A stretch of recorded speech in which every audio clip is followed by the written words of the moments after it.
need to be Einstein to figure out that my voice is pretty bad. That's because I'm sick and I'm not supposed to be here at all. According to the doctor, I'm already dead. So if you find me dead somewhere, just leave me alone. We have staff that picks me up and transports me to the next session, and they will resurrect me, since I at least have 3 more sessions here. So the session is what's new in Windows Server 2016.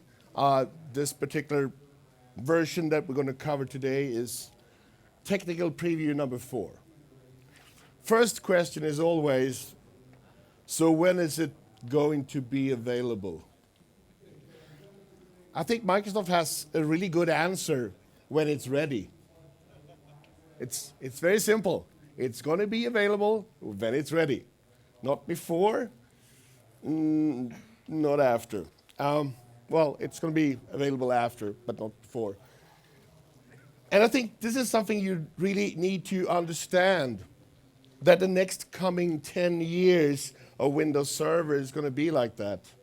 There's going to be a new version all the time.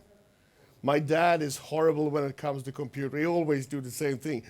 You know, I'm thinking of getting a new PC, okay? But I heard there's a new chipset coming out. He's 72, right? Chipset, okay?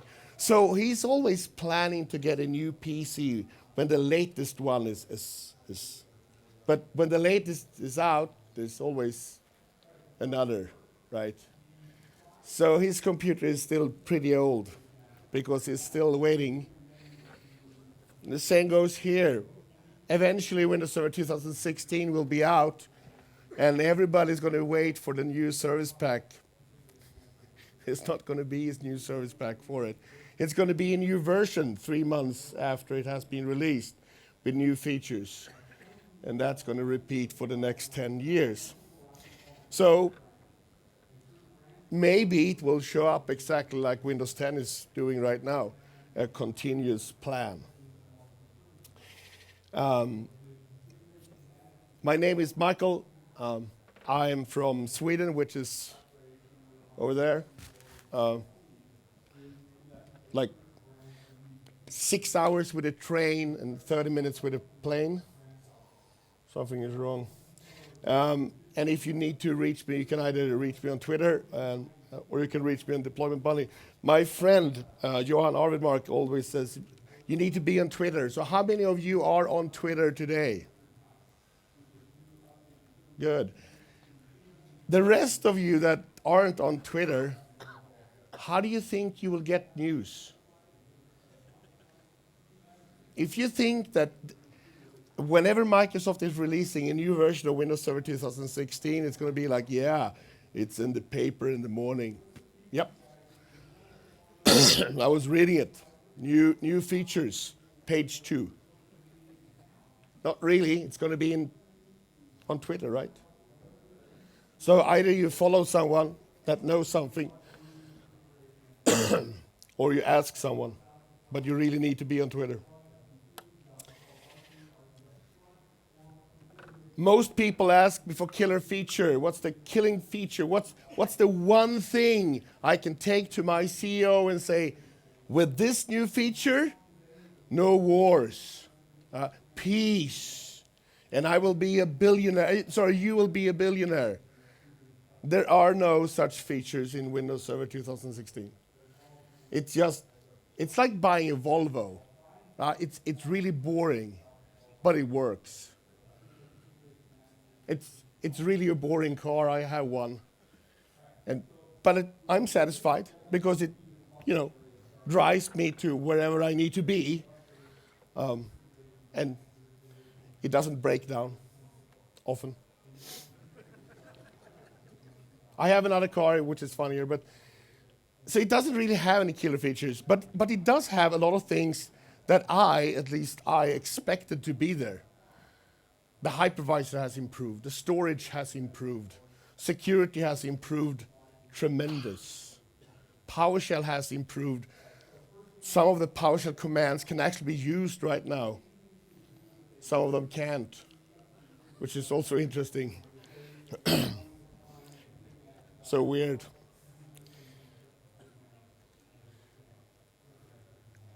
I refuse to create a list with all the specification of all the new features, simply because they might not be there the next month or in technical preview number 5 or whatever version that will be. So we're just going to go through all the features that I think is interesting and that can be used for something. Some of these features are created for one purpose, which I will never use them for, but I can use them for other features or scenarios instead of that. So here is the Windows Server 2016 server. It's a technical preview 4, build 10.586. And one of the really cool features is actually the new HyperV Switch. So in Virtual Switch Manager, you can still create switches, and you can see that there's another switch. Well, this is the fun thing. You can't see that. It looks like a switch. It's just that it's a NATed switch. So now they are moving the NAT functionality into the HyperV switch. The purpose is to be able for people to build containers and to have containerized IT, and with that, have your own network and network address translation. But the only way to configure it right now is using PowerShell, right? Yes. I do training, and when I did that a couple of years ago, I told one of the students that you really, really, really need to do PowerShell. And he was like, no, I don't need to do that. I can do everything in the UI. No, you can't. I had him in the same training for Windows Server 2016 last week, and he said, you're right. I really need to know PowerShell more. I hate myself. And I prohibit him to kill himself. I tried to prevent that. I managed to do that, and now he's actually taking a PowerShell training locked in a room to finish it. Because everything you need to do is here, in PowerShell. So if you do a get VM switch,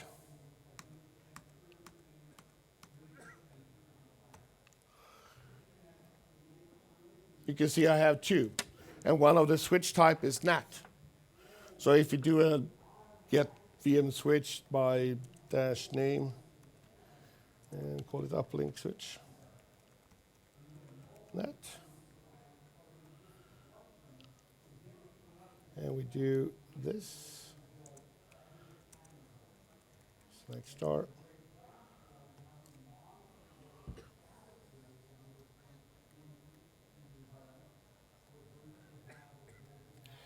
You can see that it has a NAT subnet address, which you need to specify. It doesn't give you the DHCP functionality, which is, of course, possible to do. You can also see all the NAT rules. Get NAT, which is kind of fun to write. Here's a NAT rule that says that everything that goes from within that network should be natted out. Of course, you can do publishing rules as well. So everything you used to do, if I want to run a virtual environment and I want to play with it, I usually put up a virtual gateway, right? A RAS and routing server or a Linux machine or something like that that routes the traffic. We don't need to do that. This also gives developer the opportunity to build containerized IT and just say, I need to connect this to a switch, and then you need to run this PowerShell script, and I will publish my functions behind this firewall, well, behind this NAT rules that we have in HyperV. Infrastructure is going to change since developers can build their own containerized IT and just drop them and do their own natting.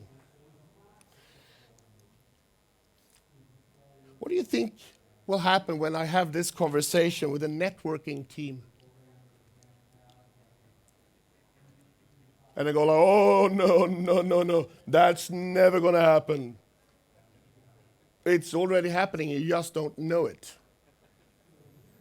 They can't see it anyway. Well, we're going to prohibit people from installing HyperV.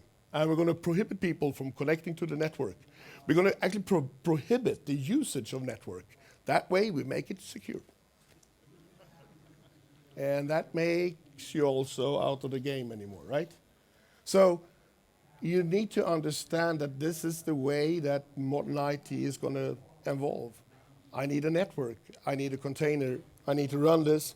I'm going to run an isolated environment, and I'm going to publish my own stuff. We show this for a number of developers, and they go like, yeah, no more networking, people. I love this feature.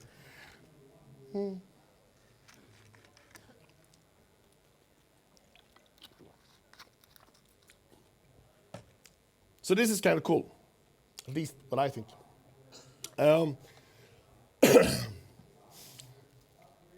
Other things you can do, and you can be able to do that for a while, is the ability to hot add memory and network adapters on running VMs in HyperV, which is kind of cool. Anybody try the hot add memory thing? Because that's a feature you can really make people angry with. I love it. I mean, just imagine that someone is in the machine and saying, I have a problem with, performance, okay? Do you have a performance monitor up? Yeah. Can you see how it's using memory? Yeah, it's going up and down all the time. Suddenly it has 4 gigs of RAM, now it has 16. Now it has only 4. It's something weird, yeah. Did you install something? Yeah, I installed like Firefox. Well, I'll uninstall it and it's going to be better. You can't do that, right? Well, you can. So if I'm on this machine here, and we can do... The fun thing is that it can't be... it needs to have a static memory assigned. So if you do settings to that machine, and you have memory here, you see you can now change the memory. So 4096, and it's going to have 4 gigs of RAM. Now it has 4 gigs of RAM. And if you connect to this machine,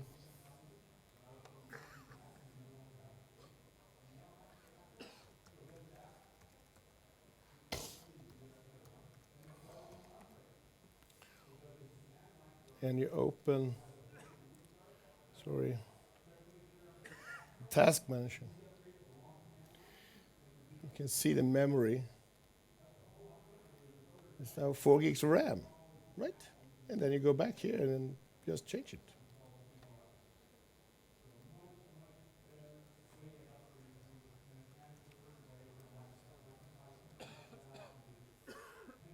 Yeah. Try 2048 then. Very good.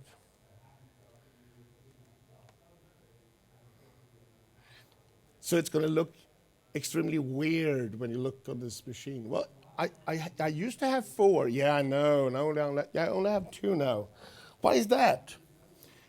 You remember the car you parked this morning? Yeah, it was my parking spot, and that's why we only have 2 gigs of RAM for the rest of this week.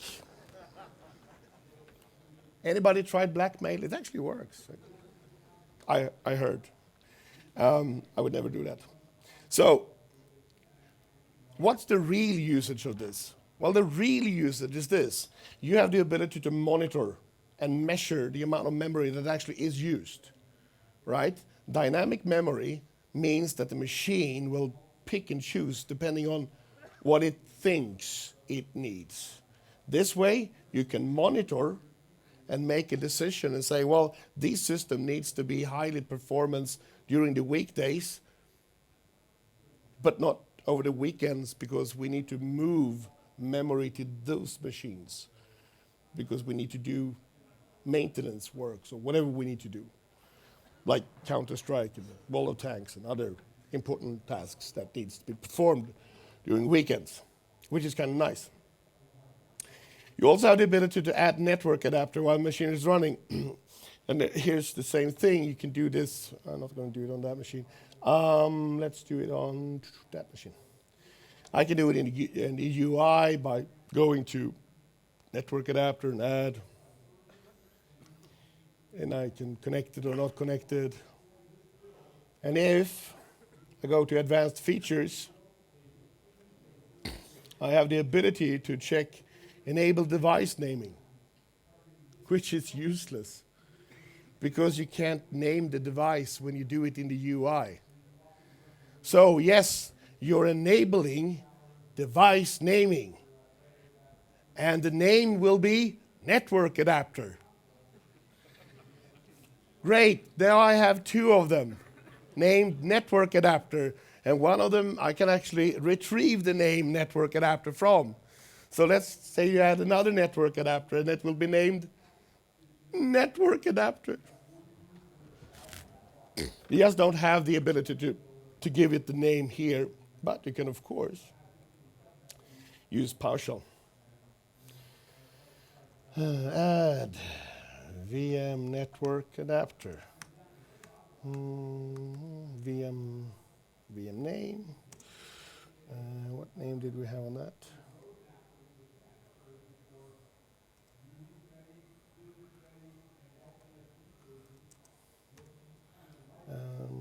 Switch name. Uplink switch.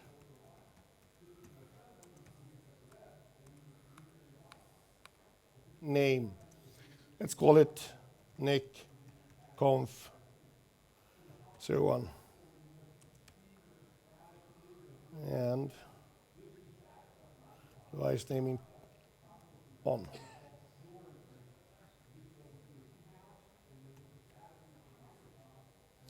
So now if we go in here, pick it up again, you can now see that you do have a network adapter called NICconf 01, and device naming is enabled.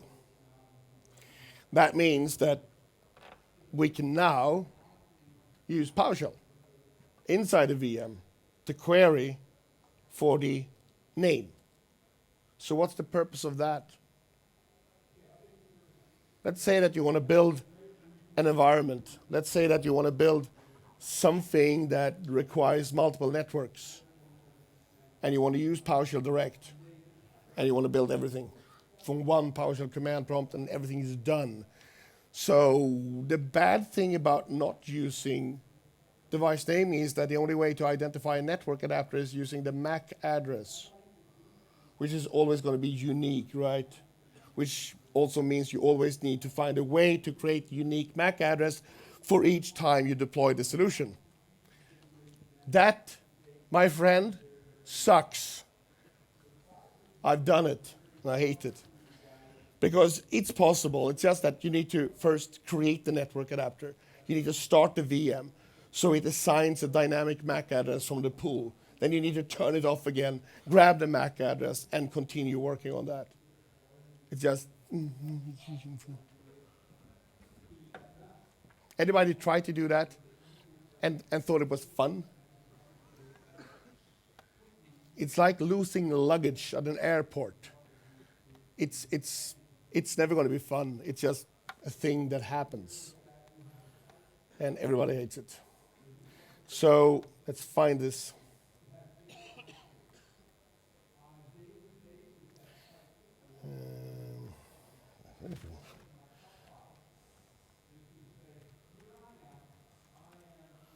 Backslash.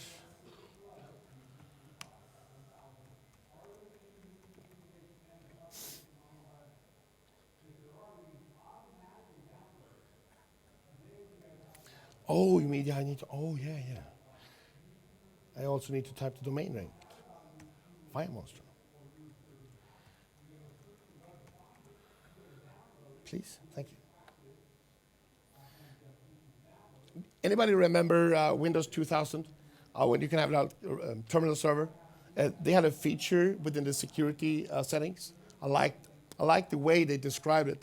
You can either have full security or relaxed security. Nobody never explained exactly what relaxed security means, but I like the phrase. It's like only half the password needs to be correct or something like that. Sometimes I really want to have like that, but can't get it all the times. So let's see what happens in this machine.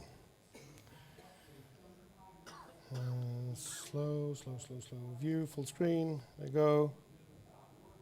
Oh, horrible. I don't have any license. Anybody have a license?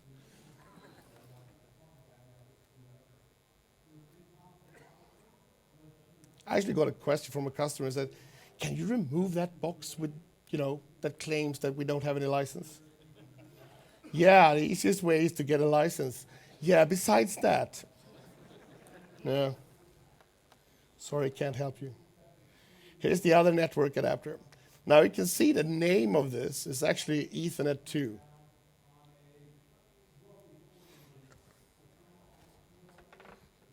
I'm not sure I'm going to be an MVP for many more years, but there's actually a feature in Windows Server called consistent device naming, CDN. So if you use that feature within the virtual hardware, the name is automatically picked up. So I asked them, why don't you use that feature? Oh, we do. No, you don't. And we had an argument for about 30 minutes. I won. Because what they do is this. Properties. Configure advanced HyperV network adapter name. Instead of inventing this, they could have just enabled CDN and it would work automatically. But they didn't. They thought this is the same thing because they didn't know about CDN, because it's not the same team, right? How can you retrieve it using, well, you can retrieve it, of course, using PowerShell. So this is just extended PowerShell. So on my blog, there's a blog post on how to do this, but it's pretty easy. It's just annoying because you need to go over so many more steps than needed, exactly. But that's the way it is.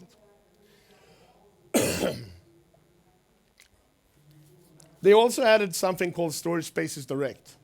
Someone asked me this question. Well, you talk a lot about Hyper-V and storage and stuff. We're running purely VMware. So what's the new feature in Windows Server 2016 if we run everything on VMware? That's simple. You have a new start menu.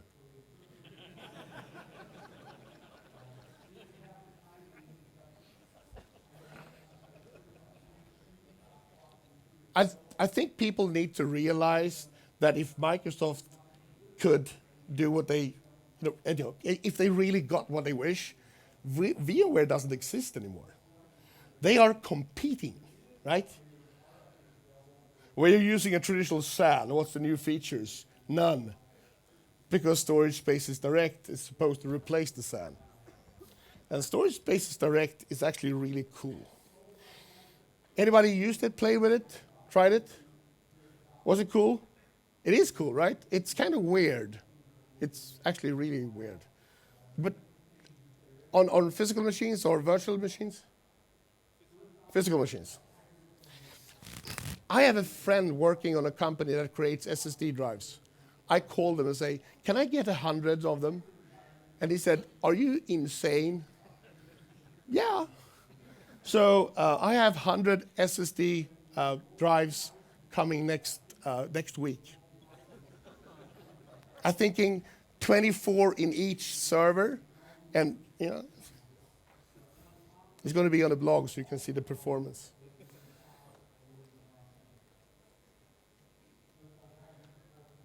So what's actually this? What is Storage Spaces Direct? Storage Spaces Direct is, it's actually kind of funny. I've been doing storage spaces for many years. Storage spaces works, I like it. There's one problem with storage spaces. I need to turn these machines off. And one of the issues we have is cabling. I mean, anybody heard of SAS cabling? SAS is a standard, right? kind of. It's like RS-232. It's a standard. At least this is standard how you spell it. Nothing else is a standard. So we've been working a lot with storage spaces, and it turns out that even if a lot of things should be standardized in some way, we spend a massive amount of time in firmware, cables, firmwares, more firmwares, drivers, cabling, connectors, JBOD crap, and no time in configuration. So from a 2-week project, I would say about 2 or 3 days is just hunting down bad firmware in the hardware to make it work. And that is even after the vendor says, yeah, it's working. We can confirm that. My ass, you can. So what Storage Spaces Direct is a way to avoid all that by instead running local hard drives. That means you have at least 4 physical machines.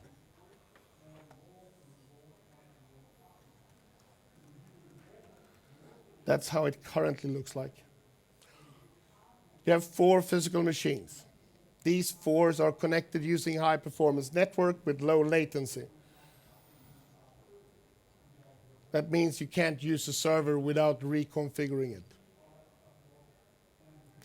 How many of you have built a server and after you set it up, came across a document that says high performance, low latency? You read it, you configure your server, and you notice that it's faster. Anybody seen that? Because when I come to a customer and I ask them, are your servers configured for high performance, low latency? They go like, what do you mean? We call servers that aren't configured for high performance, low latency, we call them servers running in tree hugging mode. They are environmental friendly, but they don't work. They perform about half or maybe 60% of the capacity. So please configure them for high performance. There's a couple of things that you need to know to run storage spaces. I'm running storage spaces direct in a virtual environment right now. That works perfectly fine from a demo, from a testing perspective. It also works for playing around and verifying PowerShell scripts and stuff like that. But there's a small setting that you can't have if you run it virtualized.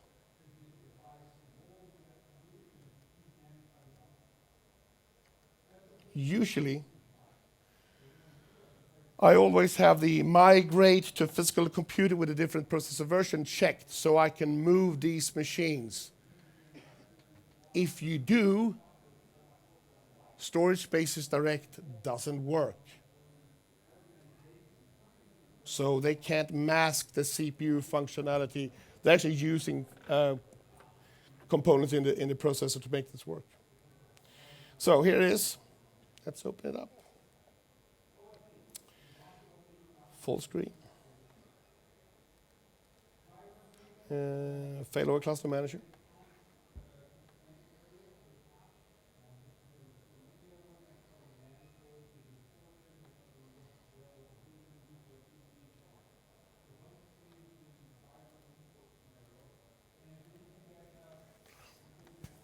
Okay, so I have 4 nodes, at least I should have. Storage 1, 2, 3, 4. Everything is up and running. These have 1 scale-out file server role. If we go down to storage, you can see there's a new component called enclosures. Because what we actually did is that we turned all these 4 servers into JBODs. So they are now enclosures.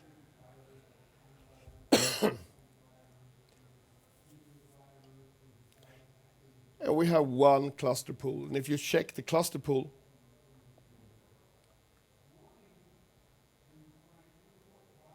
try this up. You can see all the physical disk numbers, which doesn't make sense. Well, they do, because they are all on the other machines. So what they basically do is they take a server, 2016 TP4, put it in a cluster, convert every local hard drive as a clustered shared disk, and they replicate data in between them. I have a customer right now, they are deploying about 6,000 HyperV machines across the world, and they're using gigabit network for SMB3 storage. And they are thinking about doing this. And I told them that gigabit network, it's not really going to work. Well, it works right now. No, it doesn't work now at all. It actually doesn't work at all. But you think it's working because it's faster than in a floppy. But that doesn't mean it's good. So what do you need for this to work? You need at least 10 gig network. But here's the problem. You really would like something more. You would like to have 40 gig network. Because if you have 40 gig network and you have 4 machines connected to each other, they can deliver 10. Because the other traffic will be replication traffic, right? So instead of spending a lot of money on storage and on expensive hard drives, you now need to spend money on network devices.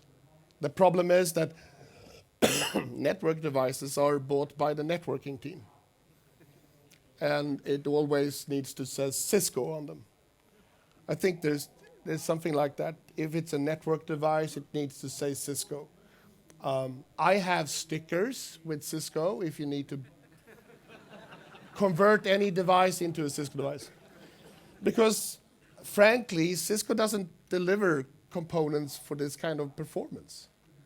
You need to run either InfiniBand or something like that. We talk about 40 gig network, unmanaged, high performance, or 56, or even better, 108 gig Ethernet. Oh, Cisco doesn't have that. No, it's true. Does it mean Cisco is bad? No. It's just Cisco doesn't have anything to do with this. This is not what they try to sell. So we really have these discussions with customers today. If it's an Ethernet cable, then it's the network team. If it's a fiber channel cable, then it's the storage team. So what happens when you run storage over Ethernet? Oh my God. We need to change the entire culture in the company. No, you just need to stop thinking about the ways to do this. So, switching back to PowerShell, this is how actually you build this. This is the script that builds this entire solution. So, first of all, we build a machine using a new virtual machine PowerShell command based on a VHD file. Create an unattended XML file, mount it, partition and all that stuff. And when that's done, we enable dynamic memory. This is just for playing around with it. So you don't need to do that. Then we need to generate a bunch of data drives because I need to have a massive amount of hard drives. So this is creating H hard drives for each and every machine. Start them up. And then we use invoke command VM name, which is PowerShell direct, connect to each machine, add roles and features. This is a TP3 bug. You shouldn't need to run that anymore. And then you're basically done. So that's going to create all these 4 machines. So how do you create them? Let's see if I have that script here. cluster itself. It's not there. Oh, there you go. So, test cluster, new cluster. That's the keyword, enable cluster S2D, storage spaces direct. You create a storage pool. And since we're running virtual drives, they are either HDD or SDD. They are just unknown. But what we can do when they are virtualized is that after you created a cluster, the storage pool, you have the ability to cheat and say, I want to make every slot 1 and 2 drive an SSD drive. And I want to make all the other ones a journal drive or whatever you want to do. You can also see that we are then creating 2 volumes. And we use the file system REFS. Last time I was here, I talked about HyperV and stuff. I said, don't use REFS, use NTFS. That is now changing in 2016.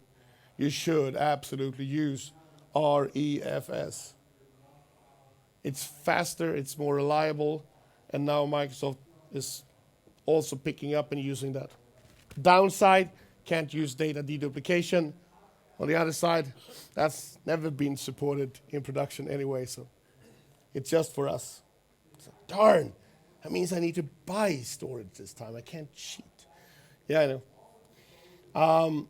We still need to do something really bad. We need to disable REFS integrity streams to make this work. We then create a storage file server, and then we're done. So it's about 100 lines to build all the 4 VMs and create all the storage. But that's for a demo environment, right? So for a production environment, we need to deploy 4 physical machines. And how hard is that? You need to install Windows, use MDT, boot it up. Next, you're done. Or VDS or CCM or whatever you want to use it for. And then we talk about a script that is about 16 lines of code, or maybe 20. So System Center Virtual Machine Manager 2016 will have support for building storage spaces direct from within the console. So if I have System Center Virtual Machine Manager next generation, and you give me 4 machines, and you plug all the local storage in them, if you give me the name and IP address and password for ILO, I'm done in less than 40 minutes. Anybody built the SAN from scratch in less than an hour? You have checking here. I haven't. Usually takes a day or 2. Then it takes a week to make it work. Another week to make it patched.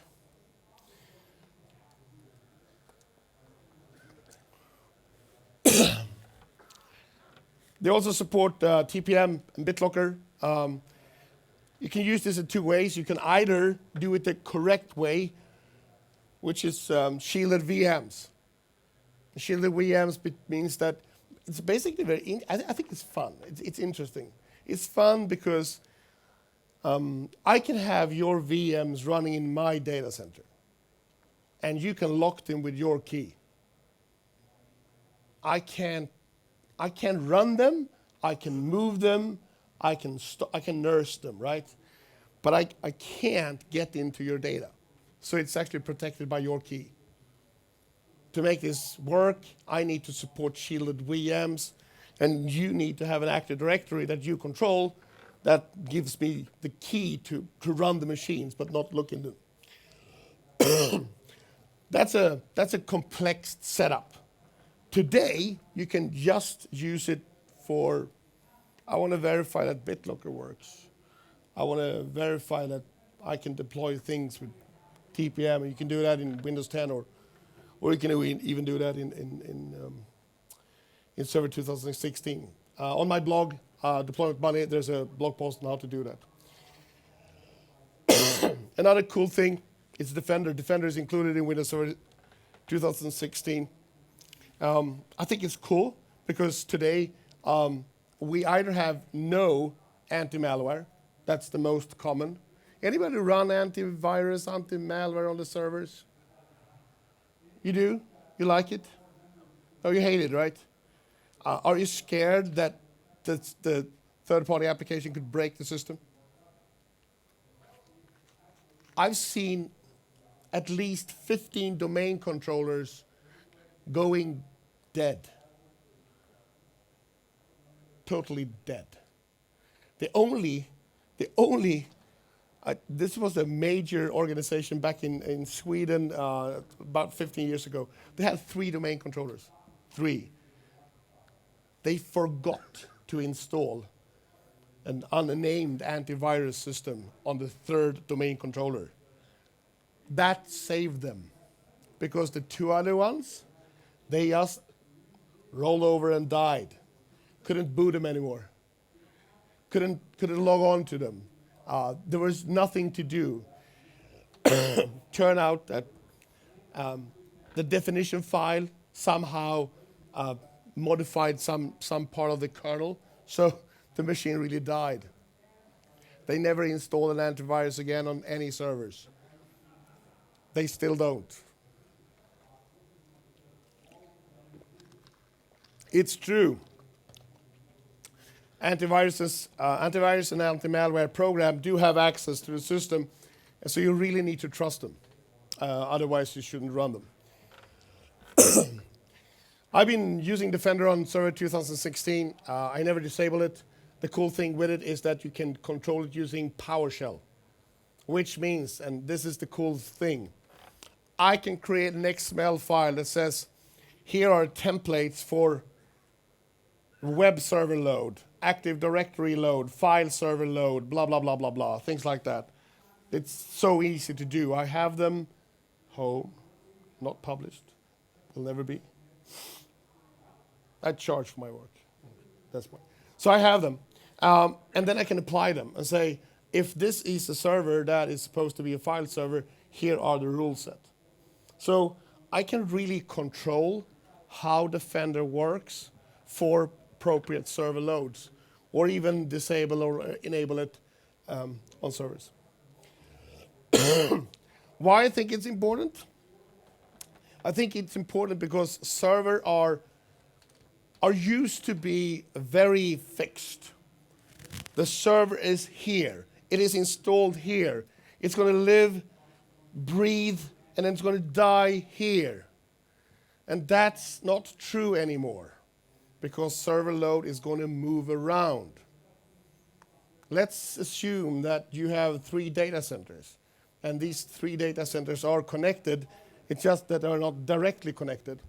Today we don't move server load around them, but when the price tag for electricity is going to change so much that it becomes 1/3 of the cost to run it over there during nighttime, suddenly servers are going to move around. That's why they need to have their own firewall and their own defense mechanism. They need to be surviving on their own. It's like kids. They need to be able to walk to school without getting killed. That's why they have a hat. Thin foil hat. So I think it's good. Another cool thing is NanoServer. Anybody play with NanoServer? NanoServer is weird. I have people saying NanoServer is the future. I also have people saying NanoServer is everything but the future. NanoServer is approximately, it consumes about 100 megs of RAM. It doesn't have any roles and features. You need to add the packages to it. So you need to create the VHD or the Vim file, and then you need to apply it because there's no installer to it. You can't join it to a domain unless you use an offline domain join. Currently, that's the only way to join it. On the other hand, it does support PowerShell, so everything is scriptable.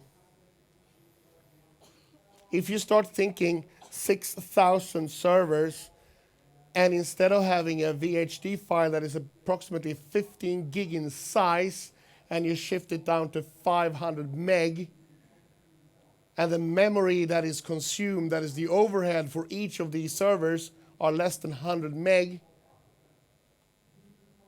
that's money. And that's performance.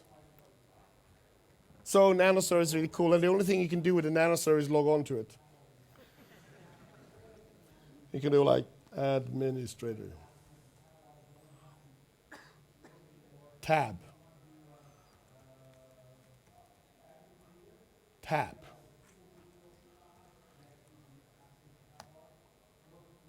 Oh yeah, I'll log on. So now I can do things like, I can do networking.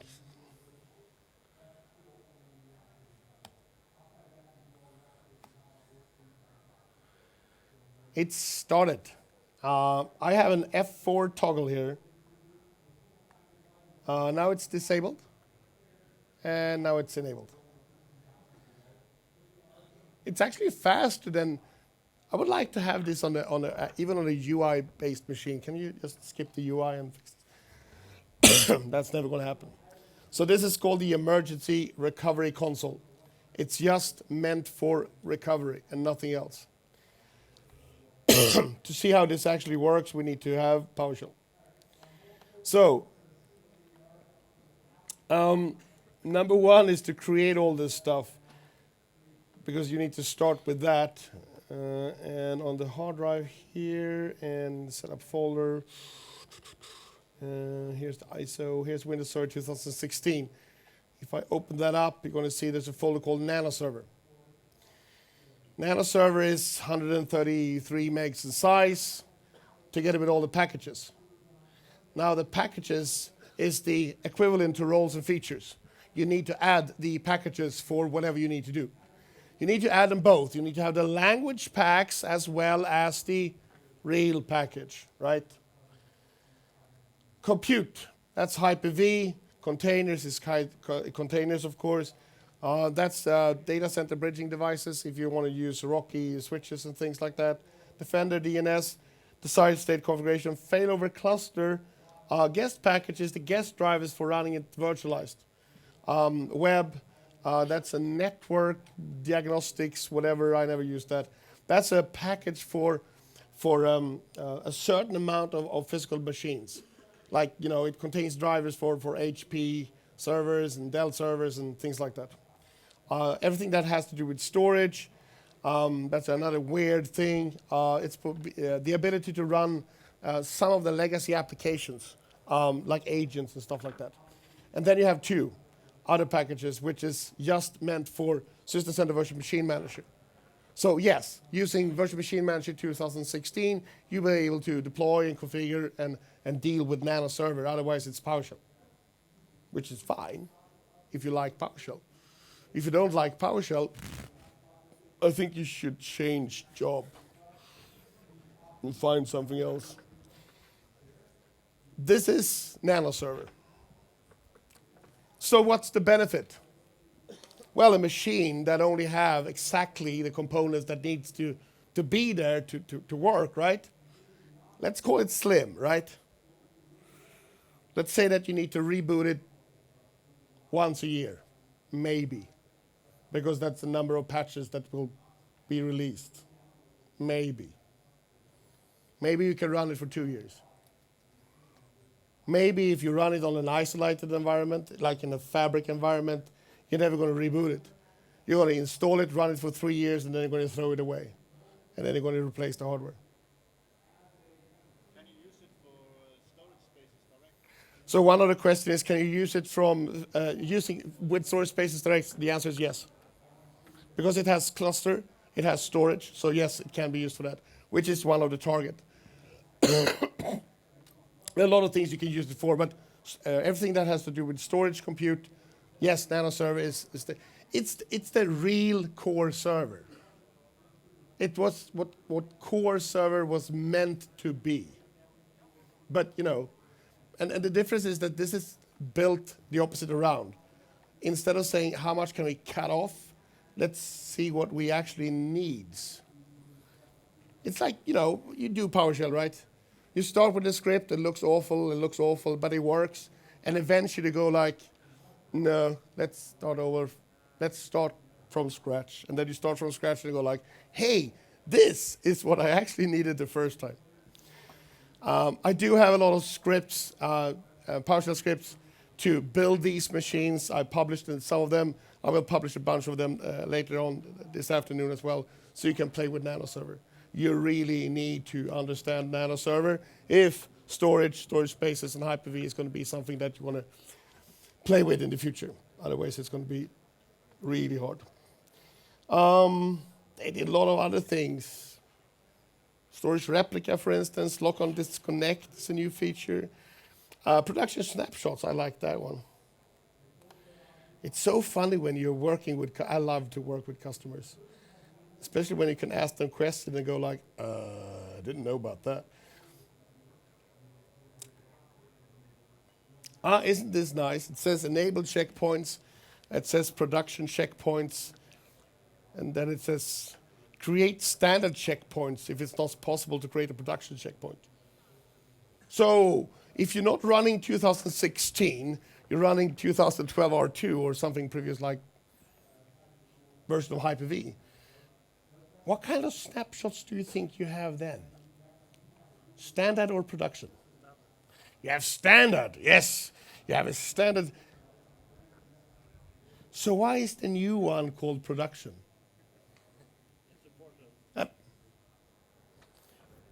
It does snapshot in two different ways. Production snapshot uses backup technology to do a snapshot, right? That means a production snapshot is data consistent. That means that we're not keeping the state of the machine, but we're keeping a backup of the machine. So whatever you have on that machine is going to be intact. The data is intact. When you do a standard snapshot, we have no idea about data. We just take a snapshot in time and hope it's going to work. Because when you fire that machine up, it's either going to do a roll forward or roll back. And if that's going to work, nobody knows. So you should never do snapshot in production unless you have production snapshots. What you should do is do a backup. There's two different things, and we try to explain it for customer. When you do HyperV or VMware, the backup that you do of a virtual machine is just a way for the guy that owns the hypervisor to protect his own ass. Sorry, I broke your machine, but I can get it back to the previous state. But it has nothing to do with data backup. Data is backup within inside the VMs. Or if you have a backup solution that actually does a correct backup, like production checkpoints does, because then it's going to be a backup. What happens if you have two solutions? You've seen this too. They use the production snapshot feature in 2016, and then they have a built-in backup solution in the application. Both of them are using the backup technology, and it's a database.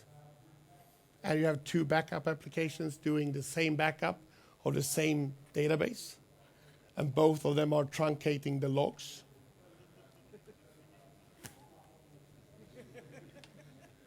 And you can never do a restore because they are destroying from each other.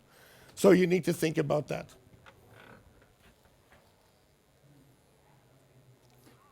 But that's the fun part when you have the communication with the customer, and you know that it's going to take approximately 30 seconds before he realizes that he has not made a smart move. And you know that, and he doesn't know that. And then just wait, and he go like, oh. And he go like, yeah. There's something wrong with me, I know that.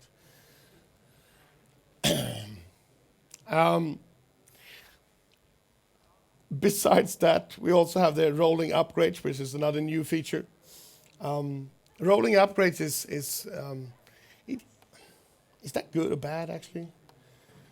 It means that I have a 3 nodes. I can turn these machines off, by the way.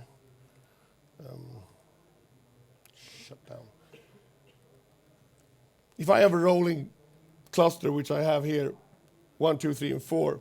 Sorry, so only 1, 2, and 3 is the cluster. I can migrate the cluster. I can keep the cluster name.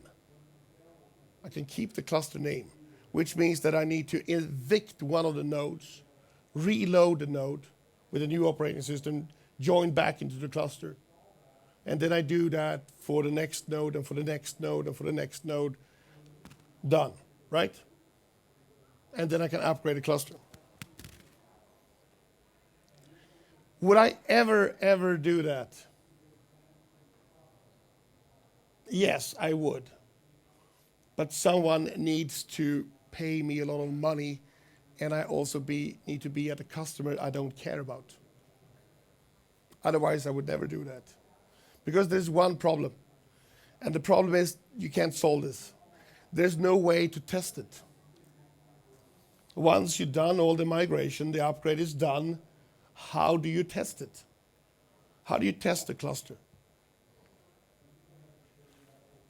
Chainsaw, axe, or you just kick it, right? You unplug the cable, you turn machines off, right? So here's a cluster running a workload with 3 SQL servers. And you want to verify that the cluster works. And you go to your CEO and say, do you mind if we just unplug the cable and the power for 2 of the nodes? Okay, what will happen then? Well, they are supposed to be moved over to the 3rd one. You use the word supposed. Yes, because we don't know. That's the test.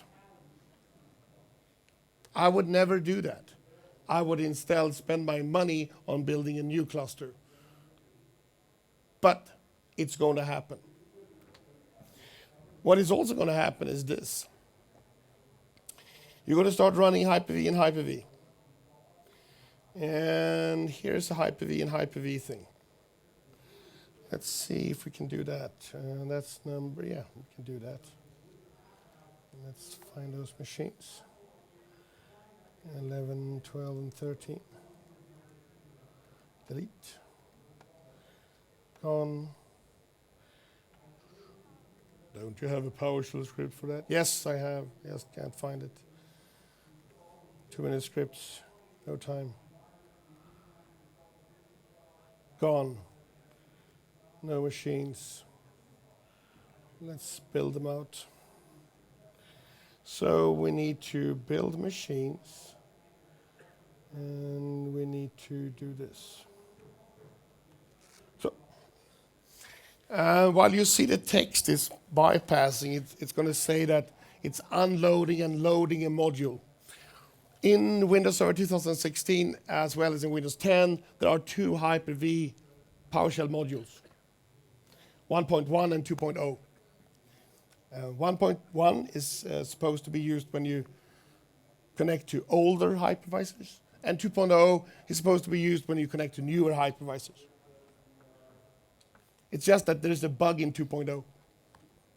So you can't add a DVD. So for us to be able to add an empty VM DVD drive, we need to unload module 2, load module 1.1, add the DVD drive, and then reload 2.0.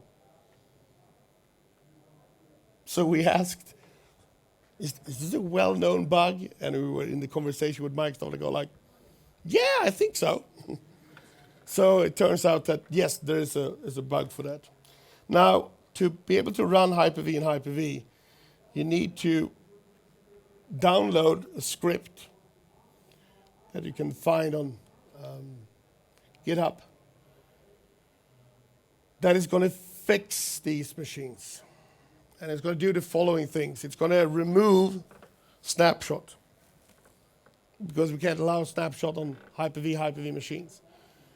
We need to enable address spoofing, and we need to modify the expose virtualization extension. It also gives you this. Nested virtualization is an unsupported preview feature. This is what's going to happen in the future. Every now and then there's a new feature in Windows Server and Windows 10. It's going to be unsupported until the next release cycle. You want to have it? Yeah, it's unsupported. Yeah. You want to have it? Yeah, but it's unsupported. I know. Just hide and run it anyway. Most of these scripts that I've showed you are available on deploymentmoney.com. If they are not, harass me on Twitter and say, Michael, you promised the script will be available. I can't find them. And it's not that hard to find me. I think you should start playing with Windows Server 2016 as much as you can. Expect it to be ready anytime soon, a couple of months. And then you need to start thinking about how to replace your existing servers with Server 2016 and how to start thinking like Windows 10 instead. With that said, I'm done. Thank you for joining this session. Please evaluate them with the colorful stickers you have in the exits. Thank you. Sorry.